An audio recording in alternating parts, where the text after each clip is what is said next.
नमस्कार।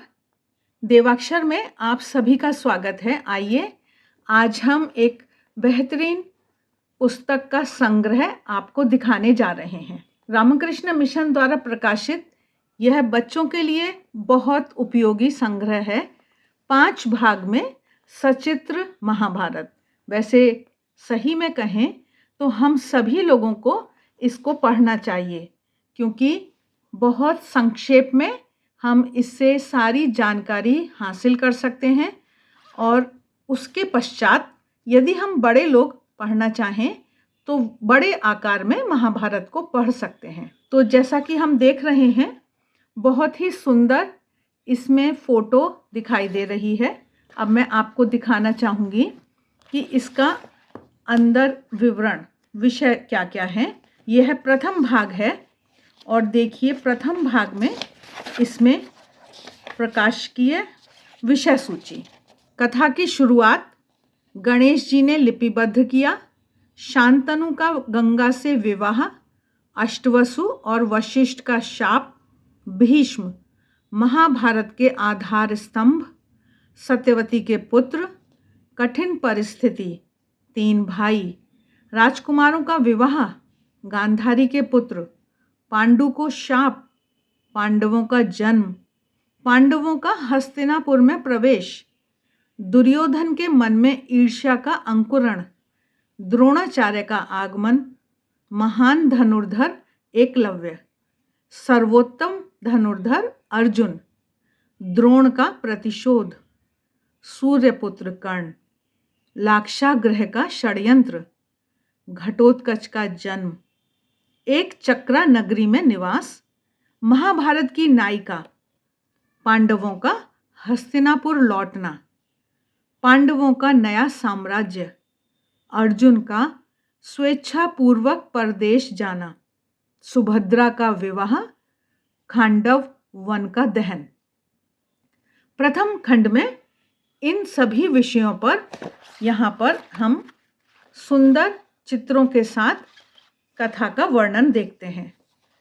बहुत ही रुचिकर और एकदम संक्षेप में हम सारे जो पॉइंट्स हैं, जो भी ये महत्वपूर्ण घटनाएं हैं, उनको हम आसानी से समझ सकते हैं। इससे पहले कि हम आगे चलें, यह अद्वैत आश्रम द्वारा प्रकाशित है और इसका मूल्य 90 रुपया है।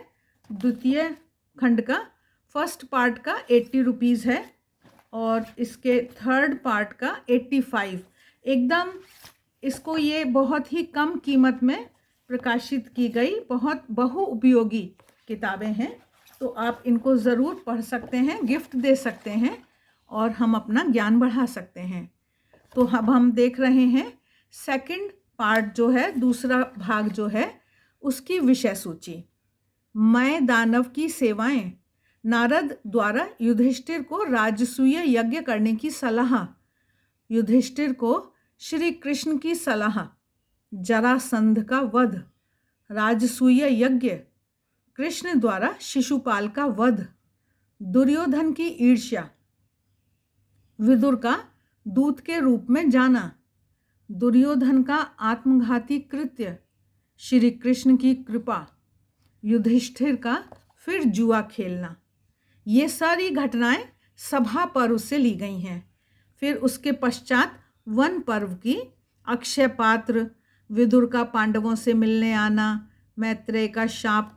आप देख रहे हैं बहुत सारे संदर्भों को, बहुत सारे विषयों को इसमें संजोया गया है। इसी तरह से यह तृतीय भाग है।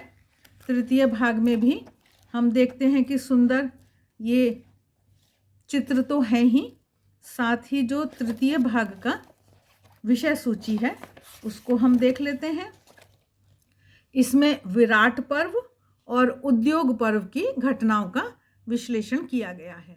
पांडवों का विचार विनिमय, मत्स्य राज्य में पांडवों का प्रवेश, द्रौपदी पर कीचक की कुदृष्टि आदि, और फिर उद्योग पर्व में अर्जुन तथा दुर्योधन का द्वारका गमन, शांति स्थापना के प्रयास, शांति दूत के रूप में संजय आदि, ये सारे विषय इसमें लिए गए हैं।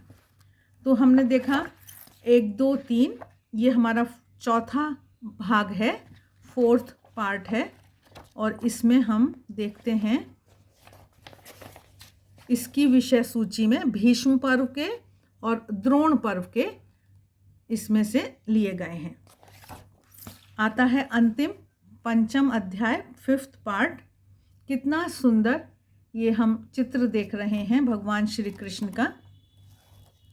और इसकी विषय सूची में है कर्ण पर्व, शल्य पर्व, सौप्तिक पर्व, स्त्री पर्व, शांति पर्व, अनुशासन पर्व, अश्वमेध पर्व, आश्रम वासिक पर्व, मौसल पर्व, महाप्रस्थानिक पर्व और स्वर्गारोहण पर्व। तो इस तरह से ये सुंदर महाभारत का संक्षेप में हम सारा विवरण पढ़ सकते हैं, स्वयं भी पढ़ सकते हैं और हम अपने बच्चों को भी पढ़ा सकते हैं।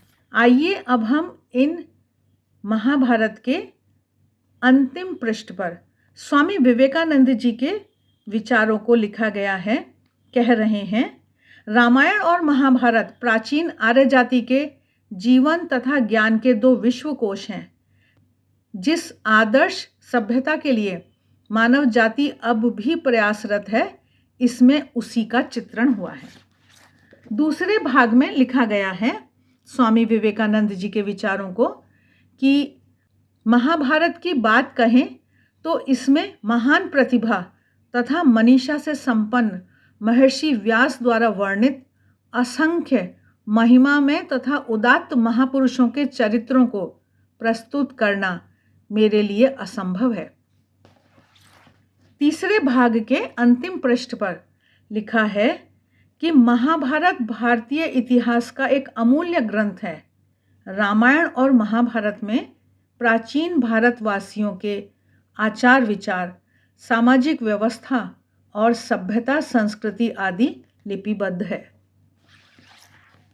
4th पार्ट, चौथे पार्ट पर स्वामी विवेकानंद जी के शब्द हैं कि महाभारत में वर्णित असंख्य चरित्र पिछले हजारों वर्षों से संपूर्ण हिंदू जाति की परम प्रिय विरासत बने हुए हैं और उनके आचार विचार तथा नैतिकता की आधारशिला हैं। 5th पार्ट, 5म भाग पर स्वामी विवेकानंद जी के विचार हैं कि महाभारत विश्व के महानतम ग्रंथों में से एक है। इसके करीब 1 लाख श्लोक 18 पर्वों में विभाजित हैं। गीता नामक विख्यात ग्रंथ महाभारत का ही अंश है। तो आशा है आज का यह बुक रिव्यू, यह सचित्र महाभारत की जानकारी आपको अच्छी लगी है और आप इसे अवश्य ही खरीदने और पढ़ने और इसका प्रचार व प्रसार करने का प्रयत्न करेंगे। आज के लिए बस इतना ही, मिलते हैं फिर। तब तक देखते रहिए देवाक्षर। आप सभी के प्यार व सहयोग के लिए बहुत बहुत धन्यवाद।